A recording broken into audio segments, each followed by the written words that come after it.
pertemuan yang lalu ada yang bertanya tentang hukum gambar. Udzib, akan diseksa nanti, kullifa, akan dipaksa nanti di hari akhir, di hari kiamat, ayanfukha fiha, untuk meniupkan roh di gambar buatannya tersebut, walaysa binafikh, dan dia tidak bisa. Karena tidak bisa, ya terus dihukum, tiup, tiup, tiup, tiup, nggak bisa. Ada masalah gambar lebih luas penjabarannya. Gambar itu ada 5 di sini, singkat saja karena pertemuan yang lalu kalau tidak salah ada yang bertanya dan sudah kita jabarkan dan sering kami ulang-ulang masalah ini. Gambar itu ada 5. Yang pertama mutlak haram, ini mutlak haram, nggak ada tawar, yaitu surah mujassadah, gambar berbentuk dari yang bernyawa. 2 syaratnya, berbentuk, bernyawa, mutlak haram. Bahasa kita namanya patung, pokoknya berbentuk dan bernyawa, biarpun patung dari batu atau dari roti. Pokoknya gambar berbentuk, selesai, mutlak haram. Yang kedua mutlak halal, nggak dibahas di situ, nggak ada, mutlak halal, gambar berbentuk dari yang tidak bernyawa. Anda punya patung pohon, ada foto patung bunga, mutlak halal. Yang ketiga adalah khilaf di antara ulama, kebanyakan mengatakan haram, tapi ada yang mengatakan tidak haram. Kalau begitu ada khilaf, ya berhati-hatilah Anda, yaitu gambar dari yang bernyawa tapi tidak berbentuk, lukisan binatang, lukisan binatang, gambar dari yang bernyawa tapi tidak berbentuk. Hukum lukisan binatang atau yang bernyawa manusia, maka hukumnya kebanyakan ulama mengatakan haram, tapi di situ juga ada yang mengatakan tidak, karena tidak berbentuk. Sebab yang dikutuk dalam hadis adalah tamathil, patung-patung. Cuman ini mendekati, makanya khilaf di antara ulama. Maka karena ini khilaf, kalau Anda beli lukisan jangan yang ada binatang. Kemudian yang keempat adalah fotografer, karena fotografer ini tidak termasuk golongan ngarang. Kalau orang buat patung itu ngarang, membuat bentuk kayak binatang, kayak ciptakan Allah, membuat tandingan ciptaan Allah, makanya dimarahinya karena membuat tandingan ciptaan Allah. Binatang kan ciptaan Allah, dia buat tandingan, maka dihukum dia. Tapi kalau fotografer tidak dikatakan dia membuat tandingan ciptaan Allah. Karena apa? Ciptaan Allah sudah ada, manusianya disimpan oleh kamera, dikeluarkan dalam bentuk kertas. Kalau tanya ini gambar siapa, pasti ngomong gambarnya manusia ini. Maka urusan fotografer, fotografi itu adalah kebanyakan ulama mengatakan nggak apa-apa. Cuman ada sebagian ulama seperti ulama India, ada yang keras mengatakan itu haram. Kita hormati, karena waktu pengharaman itu juga ada sebab ada masyarakat India itu yang biasa menyembah berhala, itu kalau tidak bisa membawa patung di saat pergi jauh, dia membawa gambarnya. Jadi orang sensitif urusan gambar, kita hormati yang tidak mau dengan foto. Jangan Anda marah-marah, foto haram, ya urusan dia. Dia mengatakan haram ada sebabnya kok. Tapi kalau fotografi tadi, kebanyakan ulama mengatakan tidak haram, tentunya ada aturannya. Fotonya foto yang terhormat, naudzubillah, foto porno, foto ini haram karena dia adalah porno, kalau dia buka aurat. Seperti itu. Yang kelima adalah, singkat karena ini bukan majelis hadis, bukan majelis hadis. Yang kelima adalah gambar yang berbentuk sekalipun, tapi untuk mainan anak-anak kecil. Lo Datu Sembian, mainan anak-anak kecil, ini hadis Aisyah, seperti boneka itu boleh, tapi untuk anak-anak kecil. Kalau ibu-ibu beli boneka jadi kayak anak kecil, nggak boleh. Bapak-bapak kalau memberikan hadiah istri jangan beli boneka. Akan tapi kalau memberikan hadiah buat anak kecil boleh boneka, sesuatu yang berbentuk untuk anak kecil. Singkatnya seperti itu. Jadi silahkan Anda boleh tempelkan misalnya gambar-gambar. Pertama disepakati oleh ulama, jenis yang pertama gambar-gambar yang tidak mengandung roh secara langsung.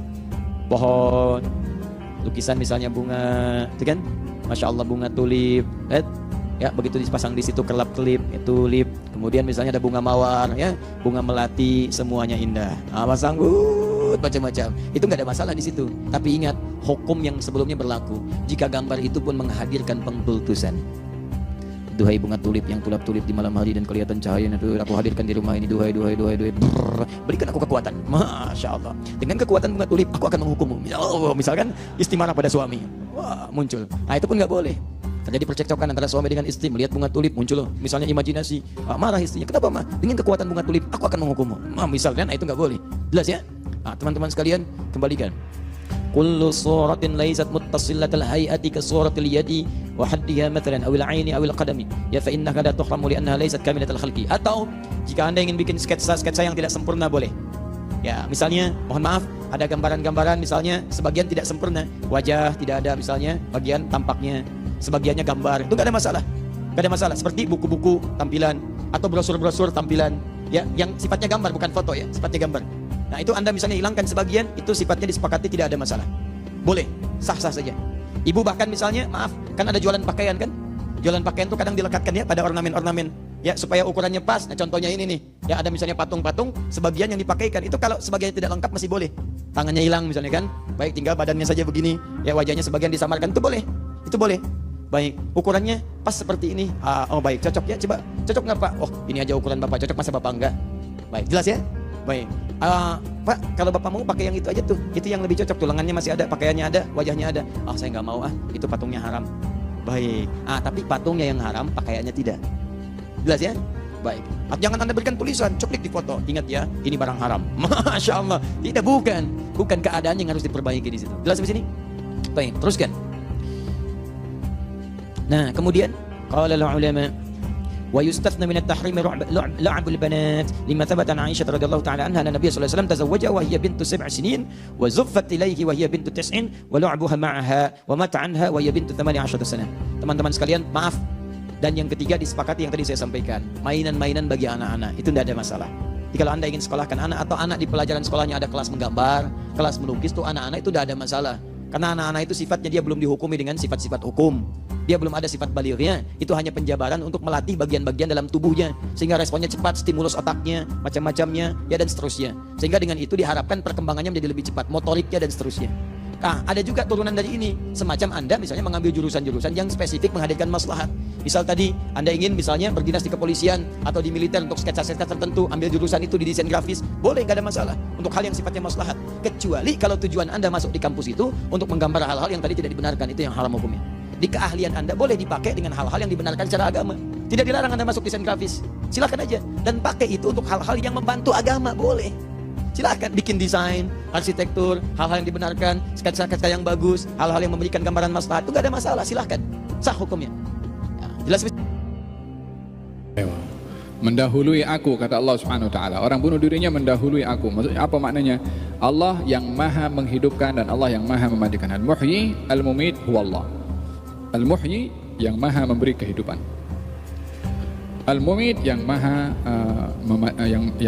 yang Maha mematikan, yakni yang mencabut nyawa makhluknya. Maka itu hak otoritinya Allah Subhanahu wa taala. Ayamdum, la manusia memberi kehidupan, wala manusia berhak untuk mematikan sesiapapun juga. Walihada di dalam beberapa hadis Nabi SAW, Nabi mengingatkan dan mengancam kepada orang yang menggambar, melukis gambar-gambar makhluk hidup, sehingga nanti di akhirat Allah akan menyuruh kepadanya, coba bagi kehidupan kepada dia, bagi nyawa kepada dia. Faham? Sebagaimana yang memberi nyawa itu adalah Allah, yang mencabut nyawa juga adalah Allah Subhanahu wa taala. Ketika orang bunuh dirinya sendiri, kata Allah, orang ini telah mendahului aku, yang maksudnya adalah telah mendahului daripada hak Allah untuk menghidupkan dan mematikan. Maka orang yang mendahului Allah dalam hal ini adalah tidak akan dimasukkan ke dalam syurga. Allah haramtu alaihil jannah, saya haramkan untuk dia untuk masuk syurga.